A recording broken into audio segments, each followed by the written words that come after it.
Install पर click करेंगे। Install हो जाने के बाद ओपन पर क्लिक करेंगे। यहाँ पर अपना मोबाइल नंबर डालेंगे और यहाँ पर अपना वही मोबाइल नंबर डालें जो आपके बैंक के साथ लिंक हो, यानी कि जो आपके बैंक में हो। उसके बाद चेकबॉक्स को सिलेक्ट करेंगे एंड गेट ओटीपी पर क्लिक करेंगे। अब आपके मोबाइल नंबर पर एक ओटीपी आएगा, ओटीपी ऑटोमेटिक फैच हो जाएगा और उसके बाद आपके सामने नावी एप्लीकेशन की तरफ से कुछ परमिशन आएंगी। यहाँ पर परमिशन को अलाउ करेंगे। सो यहाँ पर परमिशन अलाउ हो चुकी है। अब परमिशन अलाउ होने के बाद आपके सामने ये वाला इंटरफेस आता है। सो यहाँ पर आपको देखने को मिलेगी ये जो नावी एप्लीकेशन है, यहाँ पर आपको मल्टीपल ऑप्शन देखने को मिलते हैं। पर दोस्तों यहाँ पर हम लोन अप्लाई करने वाले हैं। नीचे आपको एक ऑप्शन देखने को मिलेगा LOAN लोन, यहाँ पर देख सकते हैं। सो यहाँ पर आने के बाद क्लिक करेंगे और क्लिक करने के बाद आपके सामने ये वाला इंटरफेस आएगा। अब नावी लोन एप्लीकेशन पर आप दो तरीके का लोन ले सकते हैं, एक है कैश लोन और दूसरा है होम लोन। अब यहाँ पर कैश लोन पर क्लिक करेंगे, उसके बाद गेट कैश पर क्लिक करेंगे। अब उसके बाद हमारे सामने ये वाला इंटरफेस आता है। यहाँ पर आपको बताया जाता है कि नावी एप्लीकेशन पर आपको 20 लाख रुपए तक का पर्सनल लोन सिर्फ 5 मिनट के अंदर मिल सकता है, जीरो पेपर वर्क के साथ। यहाँ पर नीचे आपको देखने को मिलेगा 3 स्टेप में आपको लोन मिलता है। पहला है फिल योर डिटेल, आपको कुछ जानकारी देनी है। उसके बाद आपकी जो इनकम है उसको वेरीफाई किया जाएगा और उसके बाद आपको लोन मिल जाएगा। नीचे आपको देखने को मिलेगा यहाँ से लोन लेने के मल्टीपल बेनिफिट हैं, जैसे कि नो फॉर क्लोजर चार्ज। अगर एक बार आपने लोन ले लिया और समय से पहले आप उसको बंद कर रहे हैं, कोई चार्जेस नहीं है।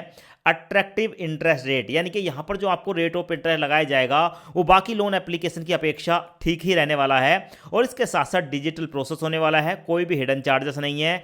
5 मिनट के अंदर, ठीक है, इंस्टेंट जो लोन की अमाउंट आपके बैंक अकाउंट में ट्रांसफर हो जाएगी बिना किसी कोलेक्ट्रल के। लोन लेने के लिए गेट कैश पर क्लिक करेंगे।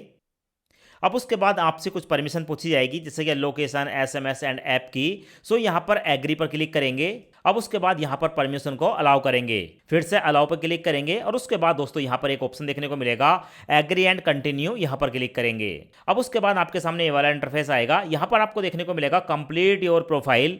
तो यहाँ पर full name as per PAN card, अपना फुल नेम डालेंगे जो आपके पैन कार्ड पर है। उसके बाद पैन कार्ड पर जो आपकी डेट ऑफ बर्थ है, डेट मंथ ईयर यहाँ पर डालेंगे। उसके बाद यहाँ पर अपने पैन कार्ड का नंबर डालेंगे। अब डिटेल डालने के बाद यहाँ पर वेरीफाई पर क्लिक करेंगे। क्लिक करने के बाद आपसे पूछी जाती है आपकी वर्क डिटेल, यानी कि यहाँ पर आपको अपना इंप्लॉयमेंट टाइप बताना है, आप सैलरीड पर्सन हैं या सेल्फ एम्प्लॉय हैं। तो भाई आप किसी भी कैटेगरी में आते हैं आपको आसानी से लोन मिल जाएगा, कोई दिक्कत वाली बात नहीं है। यहाँ पर अपनी कैटेगरी को सिलेक्ट करेंगे। उसके बाद मंथली इनकम में आप एक महीने के अंदर कितने पैसे कमा लेते हैं वो अमाउंट आपको यहाँ पर डालनी है और उसके बाद नेक्स्ट पर क्लिक करेंगे। अब अभी आपने जो अपना मोबाइल नंबर दिया है उस मोबाइल नंबर पर एक OTP आएगा, OTP ऑटोमेटिक फैच हो जाएगा। उसके बाद प्रोसेसिंग स्टार्ट हो जाएगी और आपको देखने को मिलेगा फाइंडिंग योर बैंक अकाउंट, यानी कि अब आपके मोबाइल नंबर के साथ जो भी बैंक लिंक है वो आपको देखने को मिलेगा। जैसे कि हमारे केस में यहाँ पर 2 बैंक देखने को मिल रहे हैं, एक है यूनियन बैंक ऑफ इंडिया और दूसरा है पंजाब नेशनल बैंक, यहाँ पर आप देख सकते हैं। और यहाँ पर हमारा मोबाइल नंबर देखने को मिल जाता है। सो आप जिस बैंक अकाउंट को वेरीफाई कराना चाहते हैं, एक तो उस बैंक को यहाँ पर सिलेक्ट करेंगे। जिस बैंक को सिलेक्ट करेंगे उसी में आपकी जो इनकम प्रूफ है उसको वेरीफाई किया जाएगा और उसी बैंक में आप लोन भी ले सकते हैं या किसी और में ले सकते हैं। मैं यहाँ पर यूनियन बैंक ऑफ इंडिया को सिलेक्ट करूंगा, यहाँ पर सिलेक्ट कर लिया। उसके बाद चेकबॉक्स को सिलेक्ट करने के बाद एग्री एंड कंटिन्यू पर क्लिक करूंगा। अब उसके बाद हमारे मोबाइल नंबर पर फिर से एक OTP आएगा, OTP यहाँ पर डालूंगा और OTP डालने के बाद वेरीफाई पर क्लिक करूंगा। अब दोस्तों हमारी इनकम को वेरीफाई करने के बाद हमारा जो भी बेस्ट लोन का ऑफर होगा वो देखने को मिलेगा। सो फिलहाल आप यहां पर देख सकते हैं हमारा जो लोन का ऑफर निकल कर आया है वो पूरे 1 लाख रुपए का निकल कर आया है। हम यहां पर 1 लाख रुपए का लोन 12 महीने के लिए ले सकते हैं, जिसका रेट ऑफ इंटरेस्ट 23.88% पड़ा। अब दोस्तों ये जो रेट ऑफ इंटरेस्ट है ना, ये आपका 2% महीने के ब्याज से भी कम पड़ा, क्योंकि अगर 24% होता तो 2% महीना होता है, तो 1.9, ठीक है, परसेंट के आसपास का रेट ऑफ इंटरेस्ट यहां पर लगाया जा रहा है। अगर हम 1 लाख रुपए का लोन लेते हैं तो 95,300 रुपए हमारे बैंक अकाउंट में ट्रांसफर होगा, बाकी का जो पैसा है वो प्रोसेसिंग फीस में काट लिया जाएगा। एडिट का एक ऑप्शन देखने को मिलेगा, इस एडिट वाले ऑप्शन पर क्लिक करेंगे और क्लिक करने के बाद आप यहां पर देख सकते हैं मैं कम से कम यहां पर 10,000 रुपए का लोन ले सकता हूं और मैक्सिमम 1 लाख रुपए का लोन ले सकता हूं। तो अपने हिसाब से जितने रुपए का लोन लेना है उतनी अमाउंट को हम यहां पर सिलेक्ट कर सकते हैं। तो फिलहाल मैं आपको यहां पर लोन अप्लाई करके दिखाने वाला हूं 10,000 का। सो यहां पर आपको देखने को मिलेगा आफ्टर प्रोसेसिंग फीस, इस पर क्लिक करेंगे और क्लिक करने के बाद यहां पर हमारे सामने पूरी डिटेल आती है कि अगर हम यहां पर 10,000 रुपए का लोन लेते हैं तो प्रोसेसिंग फीस पड़ेगी 338 रुपए और इस 338 पर जीएसटी जाएगा 65 रुपए, क्योंकि 18% जीएसटी होगा। उसके बाद ये पैसे काटने के बाद बैंक में ट्रांसफर होंगे 9,600 रुपए। ओके, गो इट पर क्लिक करूंगा। अब यहाँ पर मैं 10,000 रुपये का लोन लेने वाला हूँ 9 महीने के लिए। उसके बाद कंटिन्यू पर क्लिक करूँगा। सो हमारे सामने डिटेल आ गई कि मैं यहाँ पर 10,000 रुपये का लोन, ठीक है, 9 महीने के लिए ले रहा हूँ, जिसकी EMI 1230 रुपये जाएगी। बैंक में जाएगा 9,600 रुपये। अब यहाँ पर हमारा बैंक देखने को मिल जाता है। ये वही बैंक है जिसको हमने वेरीफाई किया है। आप चाहें तो चेंज बैंक पर क्लिक करके कोई और बैंक अकाउंट में भी इस लोन की अमाउंट को ले सकते हैं। सो चेंज बैंक पर क्लिक करेंगे। क्लिक करने के बाद यहाँ पर अपने बैंक का नाम सर्च करेंगे, आपका बैंक आ जाएगा। IFSC कोड डालेंगे और अकाउंट नंबर डालने के बाद वेरीफाई बैंक पर क्लिक करेंगे। हमारे बैंक अकाउंट में 1 रुपया ट्रांसफर किया जाता है, यहाँ पर आप देख सकते हैं। और 1 रुपया ट्रांसफर होते ही हमारा जो बैंक अकाउंट है उसको वेरीफाई कर लिया जाता है। बैंक हमारा वेरीफाई हो चुका है, यहाँ पर देखने को मिलेगा बैंक वेरिफिकेशन सक्सेसफुल। अब उसके बाद हमारे सामने आता है रीपे स्मार्टली, सेटअप ऑटो पे टू अवॉइड पेनल्टी चार्जेस। यानी कि दोस्तों ये लोन का पैसा हमारे बैंक अकाउंट में ट्रांसफर हो जाएगा, पर हर महीने उसकी एक EMI चली जाए उसके लिए हमें अपने बैंक को परमिशन देनी होती है। तो हमें ऑटो पे इनेबल करना होता है। अब दोस्तों ऑटो पे करने के लिए यहां पर हमारे सामने 3 ऑप्शन आते हैं। पहला ऑप्शन है UPI, जो कि रिकमेंडेड है। बहुत ही फास्ट तरीके से आपका जो है यहां पर ऑटो डेबिट इनेबल हो जाता है। दूसरा है डेबिट कार्ड और तीसरा है नेट बैंकिंग। तो अगर आप डेबिट कार्ड से करना चाहें यहां पर भी कर सकते हैं, नेट बैंकिंग से कर सकते हैं। यहां पर टाइम ज्यादा लगता है। हम यहां पर UPI का यूज करेंगे, तो UPI को मैंने सेलेक्ट कर लिया। उसके बाद सेटअप ऑटो पे पर क्लिक करूंगा। उसके बाद प्रोसेसिंग स्टार्ट हो जाती है और हमारे सामने आता है कि यहां पर हम 10,000 रुपए का लोन ले रहे हैं। हमारा जो ऑटो डेबिट है वो 13 फरवरी 2026 से शुरू होगा और 30 अक्टूबर 2032 को खत्म होगा। अब बहुत से लोग सोचते हैं कि यहां पर 2032 तक का समय क्यों लग रहा है, क्या 2032 तक हमारा पैसा काटा जाएगा? बिल्कुल भी नहीं दोस्तों। जो हम ये लोन लेते हैं ना, इसका एक नंबर होता है। उस नंबर के आधार पर, ठीक है, हमारी 10,000 रुपए तक की ही परमिशन हमारा बैंक जो है यहां पर EMI की परमिशन दे रहा है। 10,000 रुपए तक ही कटने हैं। पर दोस्तों उसके बाद अगर एक बार हमने लोन ले लिया, लोन लेने के बाद दोबारा हम लोन लेते हैं तो फिर हमें ऑटो डेबिट को इनेबल करने की आवश्यकता नहीं पड़ेगी। हमें हमारा बैंक 2032 तक की यहां पर जो है फैसिलिटी प्रोवाइड कर रहा है। तो यहां पर आपको नीचे, ठीक है, ऑप्शन देखने को मिलता है गूगल पे, फोन पे।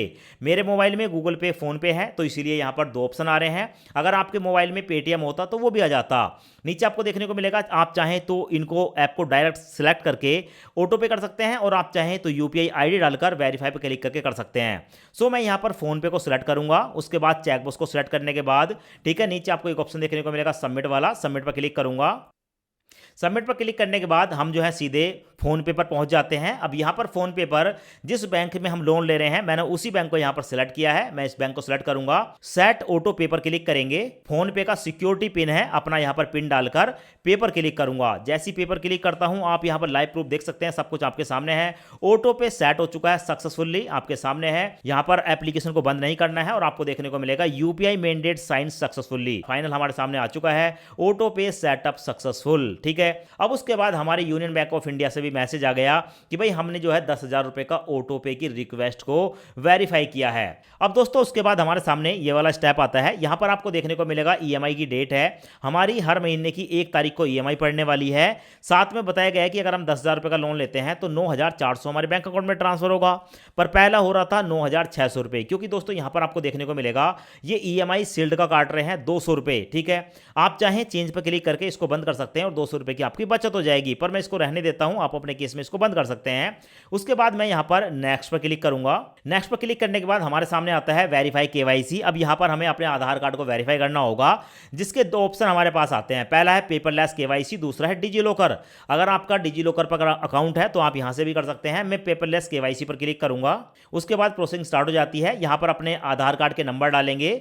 उसके बाद वेरीफाई नाउ पर क्लिक करेंगे। उसके बाद दोस्तों हमारा जो आधार कार्ड है उसकी डिटेल यहां पर देखने को मिल जाती है। चेकबॉक्स को सिलेक्ट करेंगे, इसका मतलब है I am current staying in the above address. ये जो एड्रेस है मैं इसी एड्रेस पर रह रहा हूं। उसके बाद कंफर्म पर क्लिक करूंगा। कंफर्म पर क्लिक करने के बाद हमें एक सेल्फी कैप्चर करनी होती है। टेक सेल्फी पर क्लिक करूंगा और अपनी एक सेल्फी कैप्चर करके अपलोड करूंगा।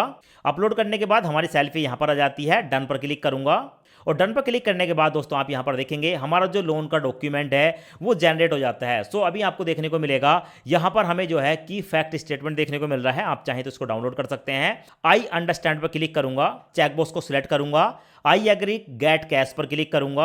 अब उसके बाद दोस्तों आप देख सकते हैं यहां पर मैसेज आ गया, सेंडिंग 9,400 रुपए हमारे यूनियन बैंक ऑफ इंडिया में ट्रांसफर किए जा रहे हैं। सो यहां पर आप देख सकते हैं डिसबर्समेंट सक्सेसफुल, पैसे जो है हमारे बैंक अकाउंट में ट्रांसफर कर दिए गए हैं। यहां पर मैसेज आ गया 9,400 रुपए हमारे बैंक में ट्रांसफर हो चुके हैं। सो उसके बाद हमारे यूनियन बैंक ऑफ इंडिया से भी मैसेज आ गया कि हमारे इस बैंक अकाउंट में 9,400 रुपए ट्रांसफर हो चुके हैं।